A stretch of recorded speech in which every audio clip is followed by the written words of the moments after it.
3.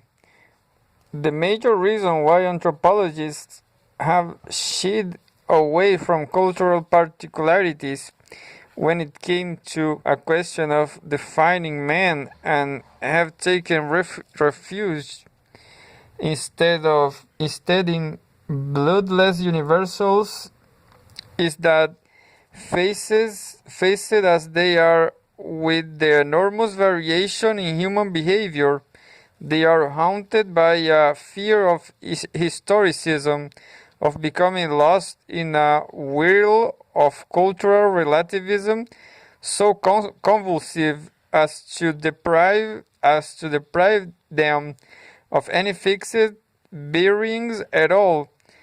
Nor has there not been some occasions for such a fear. Ruth Benedict's Patterns of Culture, probably the most popular book in anthropology ever published in this country, with its strange conclusion that anything one group of people is inclined toward doing is worthy of respect another by another, is perhaps only the most outstanding example of the awkward positions one can get into by giving oneself over rather too completely to what Mark Bloch called the thrill of learning singular things. Yet the fear is a bogey. The notion that unless a cultural phenomenon is empirically universal, it cannot reflect anything about the nature of man is about a logical, and the notion that because sickle cell anemia is fortunately not universal, it cannot tell us anything about human genetic processes. It is not whether phenomena are empirically common that is critical in science. Else, why should Becquerel have been so interested in the peculiar behavior of uranium? But whether they can be made to reveal the enduring natural processes that underlie them. Seeing heaven in a grain of sand is not a trick only poets can accomplish. In short, we need to look for systematic relationships among diverse phenomena, not for substantive identities among similar ones.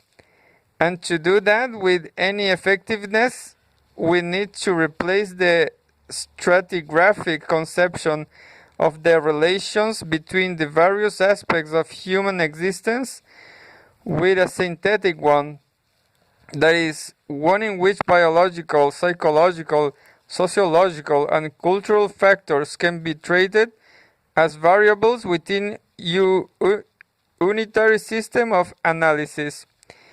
The establishment of a common language in the social science is not a matter of mere coordination of terminologies, or worse yet, of coining artificial new ones, nor it is a matter of imposing a single set of categories upon the area as a whole.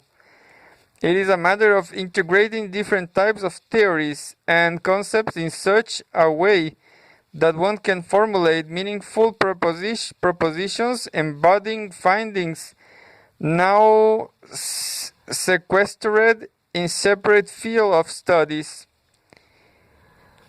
In attempting to launch such an integration from the anthropological side and to reach thereby a more exact image of man, I want to propose two ideas. The first of these is that culture is best seen not as complexes of concrete behavior patterns, customs, usages, traditions, habit clusters, and has by and large been the case up to now, but as a set of control mechanisms, plans, recipes, rules, instructions, what computer engineers call programs, for the governing of behavior.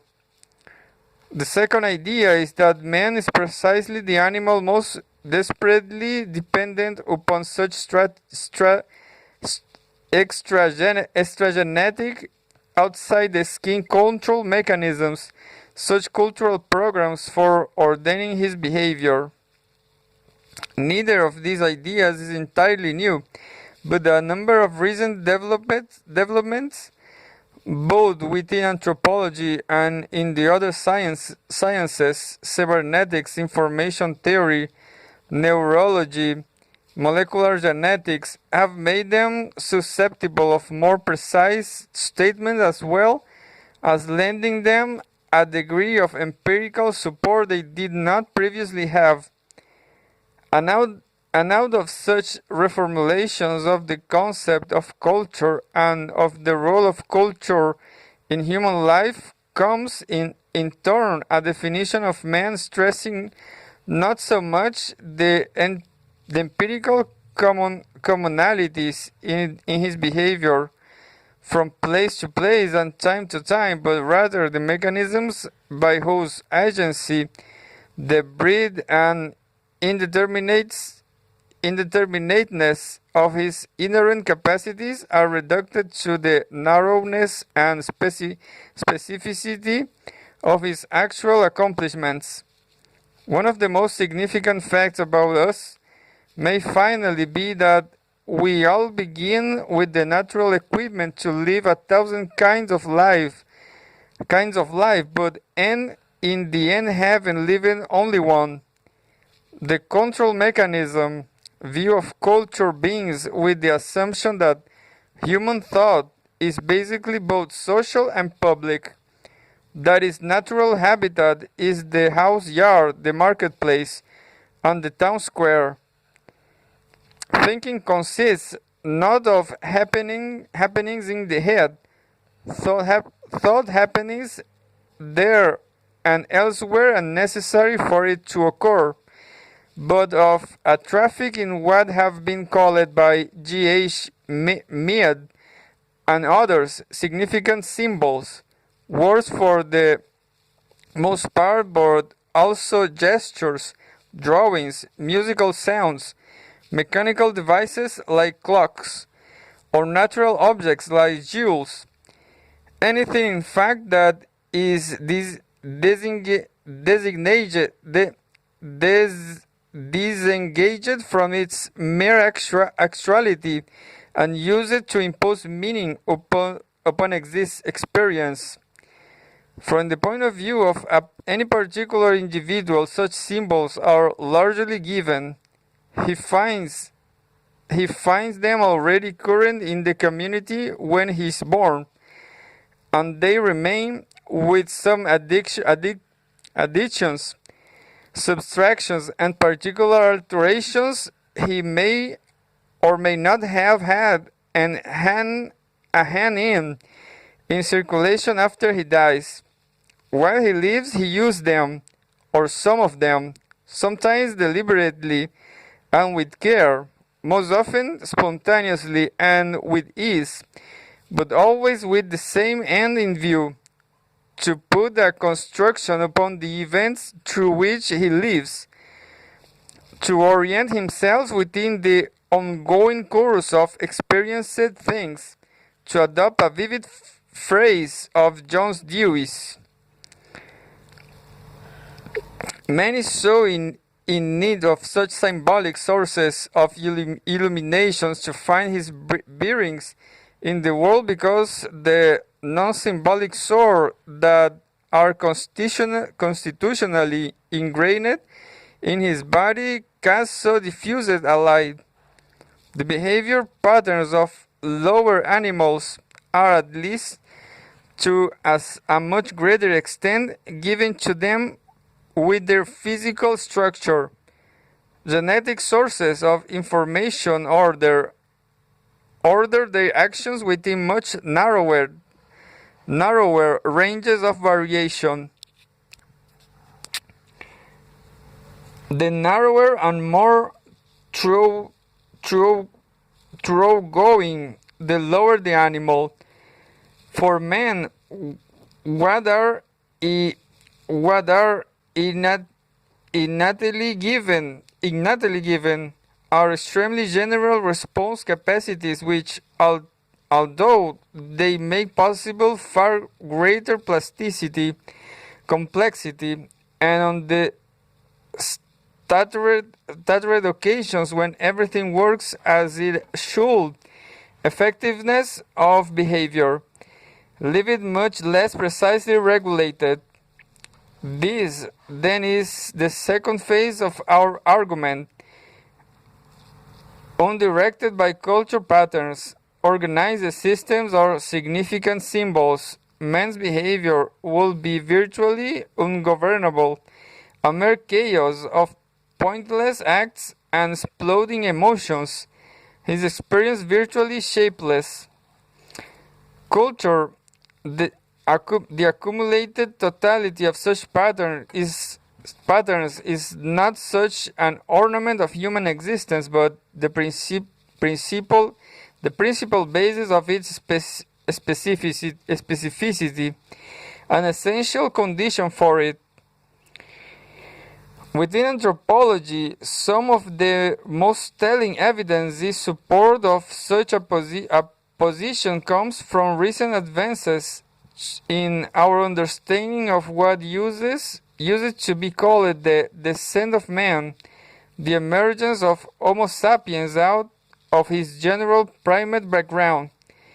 Of this advance, three are of critical importance. 1.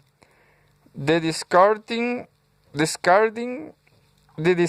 of a sequential view of the relations between the physical evolution and the cultural development of the man in favor of an overlap or interactive view. 2. The discovery that the bulk of the biological changes that produced modern man out of his most immediate progenitors took place in the central nervous system and most especially in the brain. 3. The realization that man is, in physical terms, an incomplete and unfinished animal. That what sets him off most graphically from nonum is less his sheer ability to learn, great as that is, than how much and what particular sort of things he has to learn before he is able to function at all. Let me take each of these points in turn. The traditional view of the relations between the biological and the cultural advance of man was that the former, the biological, for all the intents and purposes, completed before the latter, the cultural, began. That is to say, it was again stratigraphic, man's physical being evolved through the usual mechanisms of genetics variation and natural selection up to the point where its anatomical structure had arrived at more or less the status as which we find it today. Then cultural development got underway at some particular stage in his phylogenetic history, a marginal genetic exchange of some sort rendered him capable of producing and carrying culture, and thenceforth his form of adaptative response to environmental pressures was almost exclusively cultural rather than genetic.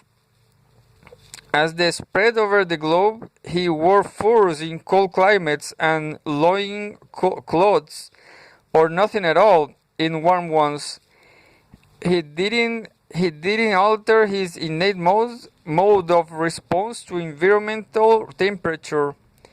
He made weapons to extend his inherent predatory powers and cooked food to render a wider range of them digestible.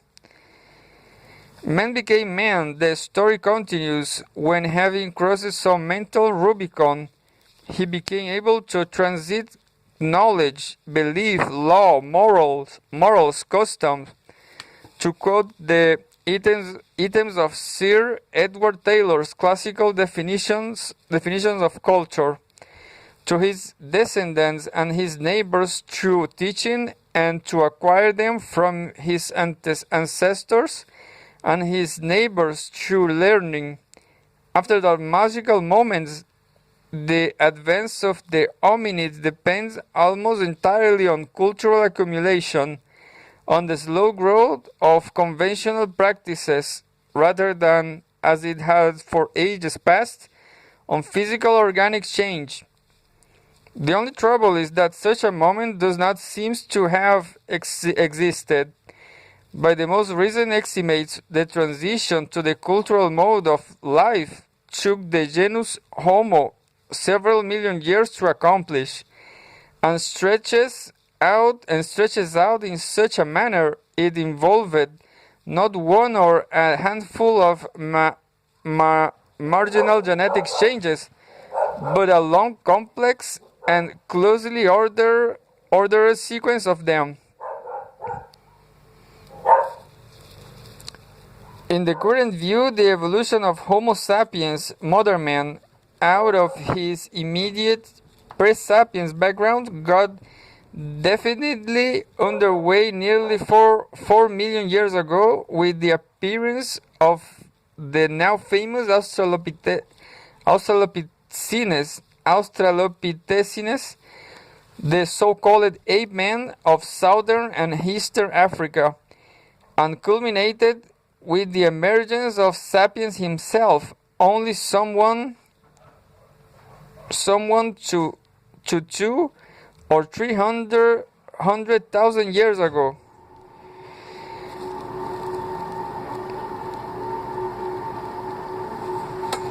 Thus, at least elemental forms of cultural, or if you wish, protocultural activity, simple tool making, hunting, and so on, seems to have been present among some of the Australopithecines.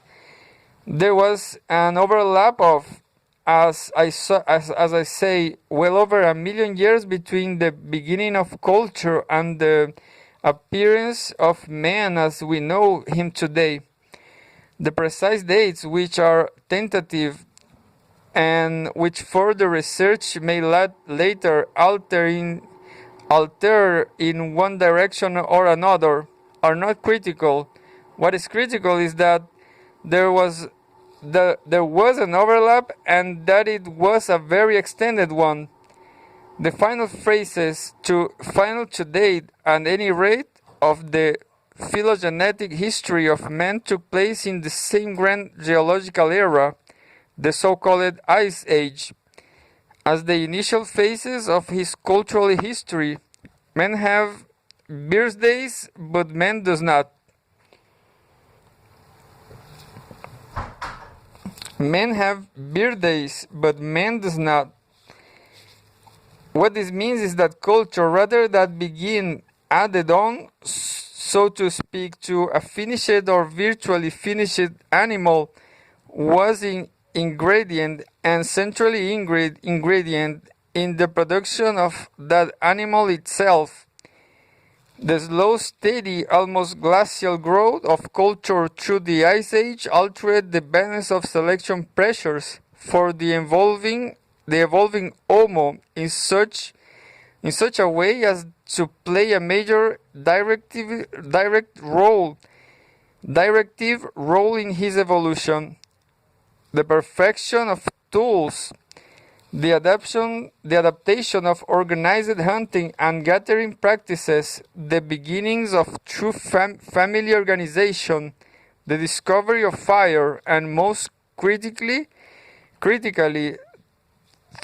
though it is as yet extremely difficult to trace it out in any detail, the increasing reliance upon system of significant symbols, language, art, myth, ritual, for orientation, communication, and self-control, all created for a man a new environment to which he has them obligate to adapt. As culture, step by infinitesimal step, accumulated and developed, a selective advance was given to those individuals in the population most able to take advantage of it.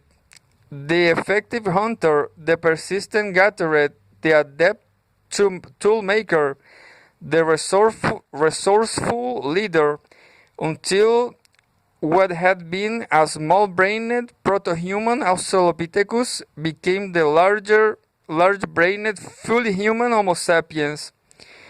Between the cultural pattern, the body, and the brain, a positive feedback system was created in which each shaped